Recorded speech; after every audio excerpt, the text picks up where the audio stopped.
आज मानव विकास के जिस शिखर पर पहुंचा है, वहां ऐसा प्रतीत होता है जैसे अब उसके लिए कुछ भी असंभव नहीं रहा। हमने समय की गति के साथ अद्भुत उपलब्धियां हासिल करते हुए एक गौरवशाली सभ्यता का निर्माण किया है। विश्व संचार और तकनीक ने ऐसी दुनिया बना दी है जो पहले केवल हमारी कल्पना में थी। अब यह संसार एक वैश्विक ग्राम बन गया है विनय, और हर दिन हम असंभव को संभव बनाते हुए एक ऐसी दुनिया बना रहे हैं जो सीमाओं में बांधी हुई नहीं है। ऐसी दुनिया में हमारी इच्छाओं को कोई सीमा नहीं बांध सकती, फिर भी हमारी विकास यात्रा अभी समाप्त नहीं हुई है। वास्तव में हमारा लक्ष्य क्या है? क्या हम इस विकास की दौड़ में स्वयं को तो नहीं भूल गए हैं? प्राचीन काल से लोग अपने अस्तित्व और मैं कौन हूं जैसे सरल सत्य की खोज में लगे हैं। प्रत्येक मनुष्य में यह जानने की स्वाभाविक और जन्मजात इच्छा होती है।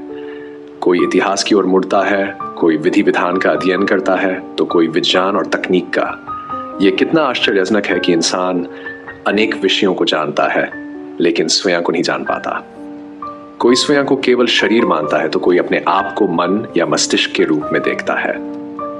लेकिन जब मैं कहता हूं मेरे पैर, मेरे हाथ, मेरा शरीर, तो क्या इसका यह अर्थ नहीं है कि मैं यह हाथ, पैर या शरीर नहीं हूं? तो फिर मैं कौन हूं? वैज्ञानिक और डॉक्टर बुद्धि, मस्तिष्क और चेतना की गुत्थियों को सुलझाने में लगे हुए हैं, लेकिन अभी तक इसका कोई ठोस निष्कर्ष नहीं निकाल पाए हैं। आत्मा एक सूक्ष्म अविनाशी चेतना का रूप है जो इस देह में तब तक सक्रिय रहती है जब तक देह जीवित है। आत्मा ही सभी संकल्पों, संस्कारों और अनुभूतियों की धारक होती है। आत्मा ही वह प्राण ऊर्जा है जो सोचती, निर्णय करती और सारे कर्मों की जिम्मेदारी संभालती है। आत्मा अविनाशी है और अजर अमर है। इसका आकार अति सूक्ष्म है, कोई भी भौतिक वस्तु इसे रोक नहीं सकती। जब आत्मा इस शरीर में सक्रिय होती है तो ये मन, बुद्धि और संस्कार के माध्यम से काम करती है। मन संकल्पों की रचना करता है, बुद्धि उन्हें सही गलत का निर्णय देती है, और इन सब का प्रभाव संस्कारों के रूप में आत्मा में संचित होता है। इन विचारों और भावनाओं से ही सकारात्मक या नकारात्मक संस्कार उत्पन्न होते हैं जिनका असर हमारे जीवन पर पड़ता है। यह संसार और हमारा जीवन असंख्य कर्मों का परिणाम है।